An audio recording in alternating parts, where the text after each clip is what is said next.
बघा हे आपल्या गावचा विकास. ह्याच्यासाठी निवडून दिलता का आपण सरपंच? अरे ह्याच्यात त्याने एक नाली साफ करणं हो नाही का? 6 महिने झाले लोक आडायलेत, नाली साफ करा, नाली साफ करा. हे काय मनावरच घ्याय ना. अर्षद भाऊ, अरे तो सरपंच आहे, मोठा माणूस आहे, त्याला कुणी बोलाव?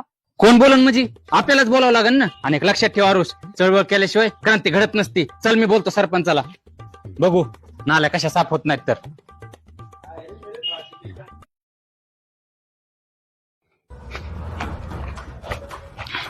बघ बघ कसा बसलाय सरपंच, जस का सगळ्या गावची काम करून बसलाय. सरपंच, अहो लाज वाटली पाहिजे तुम्हाला. गल्लीत जर शिरलं तर त्या नाल्याचा असा वास यायलाय एखाद्या माणसाचा जीव निघून जाईल.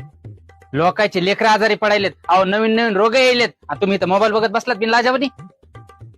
सरपंच, येत्या 2 दिवसात सगळ्या गावातल्या नाल्या साफ झाल्या तर ठीक आहे, नाही तर तुमची कंप्लेंट कुठं करायची मला चांगलंच माहिती.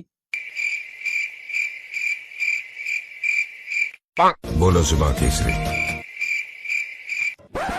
सरपंच तरी काय काय करीन? घरून पैसे लावेन होय? सरकारने जर बजेट दिलं तर होत्या ना नाल्या साफ. आणि सरकारी काम म्हणलं तर टाइम तर लागणारच ना.